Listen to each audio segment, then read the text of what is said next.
Hi, I'm Terry Scott, and I direct the Center for Instructional and Behavioral Research in Schools, or CIBERS.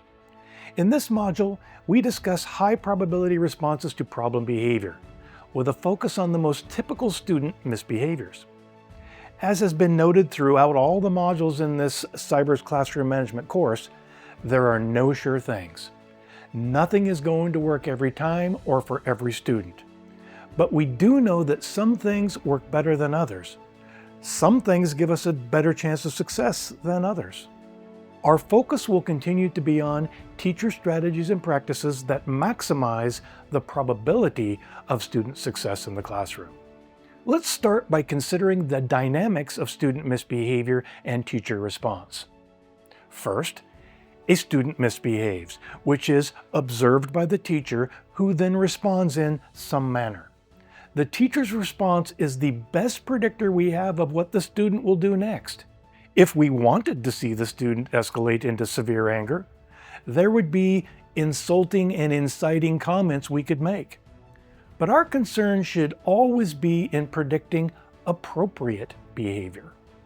When a student misbehaves, the first thing a teacher should think about is, if this were the perfect world, what would I like to see that student do next?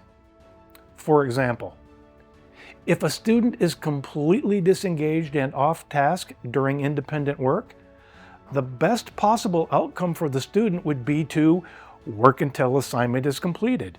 So the question is, what student behavior in the next 5 to 10 seconds gives us the best chance of this preferred outcome?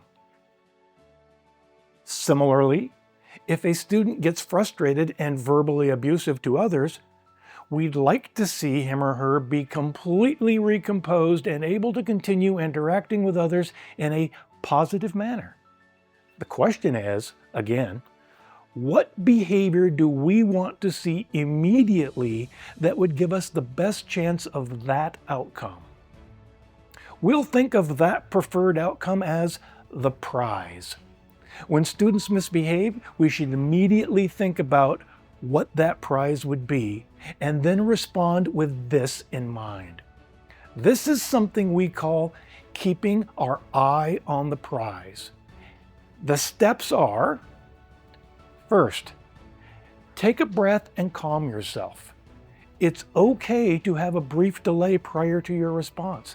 This prevents us from taking our eye off the prize. Second, consider the prize. What would be the perfect outcome or the prize? What is the thing that the student should be doing if the problem were to completely go away? Third, what can you say and do next that would put the student on a path to that prize, remembering that it is often going to be baby steps. Realize, of course, that the first step to the prize is not the full prize, but it's where we need to be in order to get to the prize. Sometimes this can be frustrating to teachers because they want the prize immediately. This is understandable, but many times it's just not possible. And teacher frustration with this often leads to responses that make the prize even more unlikely. Let's look at this logic in play. As the teacher, I'm walking around the room and I'm supervising students as they work. At one point, I look across the room and see Roger, who is totally off task, flipping his pencil and making noises. All the other students are hard at work, so I think to myself, if I call out to Roger, the other students will be pulled off task to look at him. His misbehavior is going to be interesting to everyone once I call it out. Taking a couple of seconds to think, I determine that, first, I will use my eye contact.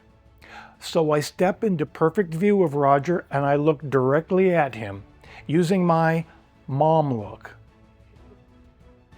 If Roger notices, he's likely to get back to work, at which point I simply give him a thumbs up and a signal that I'm coming his way. So he knows I'm coming to him. He can't just pretend to be on task. When I arrive to talk to students, I always do 3 things. First, provide praise for positive behavior. Hey, great job getting back on task. Second, provide a prompt for what is coming next. Hey, looks like you're almost to the second part. I can't wait to see how you end that first part. I'll be right back to check. Third, leave. Supervise others and then return to check and begin the 3 steps again. The reason we want to leave is because hovering and staring is a challenge to some students. It's like I'm standing there to make them do something, and some kids will fight back on that.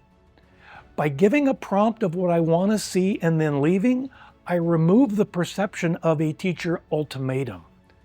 When I do have to deliver a negative consequence, I always want to do so in a way that allows the student to understand that it is their behavior that caused it, not mine.